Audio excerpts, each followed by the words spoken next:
Nous avons le droit d'avoir un rêve et d'y croire. Nous avons le droit de croire à un Sénégal d'espoir. Ce Sénégal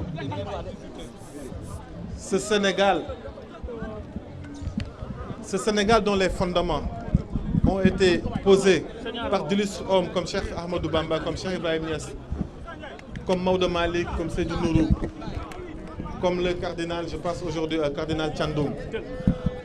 Ce Sénégal de Bour Sine Coumba Ndoffène, ce Sénégal de Lat Dior, ce Sénégal de Cheikh Anta Diop, ce Sénégal de Cheikh Anta Diop, ce Sénégal de Mamadou Dia.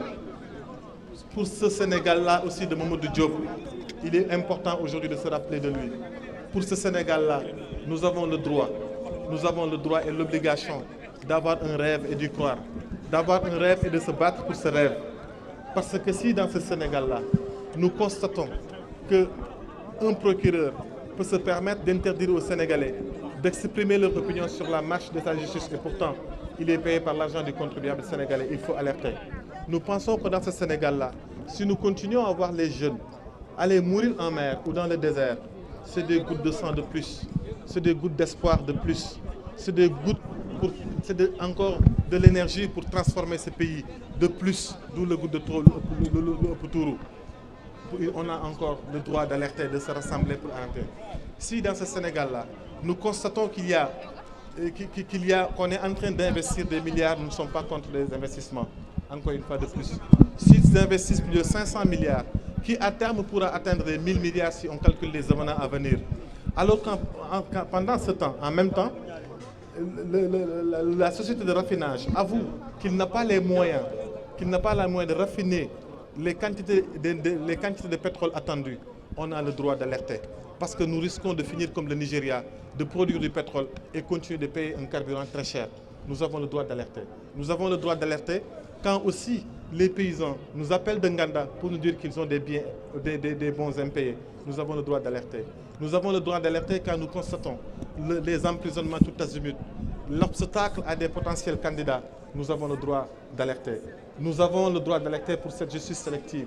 Nous avons le droit d'alerter aussi et surtout pour tous ces ménages à qui on avait promis une vie meilleure et qu'aujourd'hui, difficile de rejoindre les deux bouts. Nous avons le droit d'alerter. Nous avons le droit d'alerter quand on nous parle de croissance à 6% et qu'on ne nous parle pas des déficits et qu'on ne nous parle pas des surendettements. L'endettement, pour parler de la politique publique, il faut parler aussi, analyser les politiques publiques. Il ne s'agit pas que de la croissance, il faut parler aussi de l'endettement. Il faut aussi parler des déficits. Nous avons le droit d'alerter pendant cette période. Donc, pour dire à ceux qui sont élus qu'il est encore temps de regarder ces préoccupations des Sénégalais. Nous sommes un mouvement Y'en a marre, oui, c'est nous qui l'avons initié. Mais ce mouvement est un instrument pour les Sénégalais. Ce sont les Sénégalais qui mobilisent Y'en a marre. C'est eux qui ont oublié qu'ici à la place de l'Obélisque, nous nous étions rassemblés un an après l'arrivée de Macky Sall au pouvoir pour dire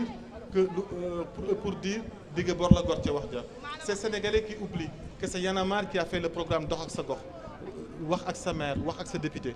Les Sénégalais oublient que c'est Y'en a marre qui avait aidé les gens dans les inondations, qui avait distribué de l'eau quand les Sénégalais en avaient besoin, estimant qu'il ne faut pas brûler le pays, mais il faut donner de l'eau à ceux qui sont soif.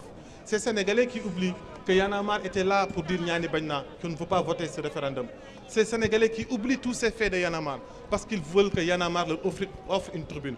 Parce que les périodes c'est difficile. C'est eux qui ont mobilisé Y'en a marre. C'est eux qui sont les millions qui sont venus ici et ailleurs, à Paris, partout au niveau de la diaspora, à Montréal, pour dire qu'il faut alerter. Alerter parce que de ces ombres noires que vous voyez sur nos t-shirts, il y a le drapeau du Sénégal qui est un espoir. L'espoir qu'avaient fondé ses pères fondateurs. Il y a de l'espoir, il y a de quoi se battre dans ce pays. On peut créer un rêve sénégalais. On a le droit d'avoir un rêve et d'y croire. De croire en ce rêve d'un Sénégal meilleur. De croire surtout à un rêve sénégalais. Pourquoi pas nous? Pourquoi seulement les Américains ont un rêve américain? Pourquoi pas un rêve sénégalais?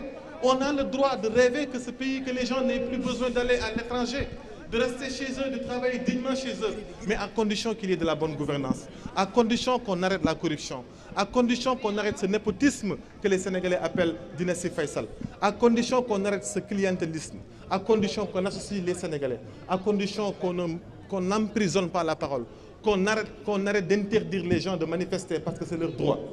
Qu'on commence enfin à avoir des dirigeants qui sont sincèrement engagés sur nos préoccupations. C'était le message aujourd'hui de Y'en a marre. C'est un message d'espoir, c'est un message d'avenir, c'est un message pour des lendemains meilleurs. Nous ne nous attardons pas sur les bauges auxquels on nous appelle aujourd'hui. Nous ne nous attardons pas sur des polémiques inutiles d'aujourd'hui, parce que nous regardons l'avenir. Parce que regarder l'avenir du Sénégal en vaut la peine. Le dernier message, c'était un message à la jeunesse. Parce que cette jeunesse n'a pas continué de regarder tous ces dirigeants-là qui sont là depuis Senghor, qui ont des pratiques depuis Senghor et qui sont toujours là, qui ne laissent pas l'espace aux jeunes. Il faut que les jeunes se battent, qu'ils aient leur carte d'électeur, qu'ils aillent sur les listes électorales, qu'ils soient présents, qu'ils aillent récupérer leur pays. Ce pays, c'est leur bien. Ce bien-là qu'on appelle le Sénégal, c'est à eux la jeunesse. Et c'est à elle de se battre pour aller le récupérer, pour qu'on récupère notre pays, pour que ce pays, pour que ce rêve sénégalais, fondé par tous ces illustres hommes dont Cheikh Anta Diop, ne soit pas vaine, pour que la mort de Mamadou Diop ne soit pas vaine, pour que l'Afrique qui regarde le Sénégal, l'Afrique a de l'espoir sur le Sénégal, parce que c'est la jeunesse sénégalaise qui a montré la voie. Cette Afrique-là croit en nous, il faut qu'on soit à la hauteur. Une démocratie forte, c'est certes des institutions fortes, mais c'est aussi des dirigeants qui sont à la hauteur de ces institutions. Mais c'est encore surtout des citoyens debout comme vous. C'est surtout des citoyens debout comme vous qui parachèvent définitivement l'image belle et reluisante de cette démocratie sénégalaise que nous chantons tant et qui nous donne tant de fierté.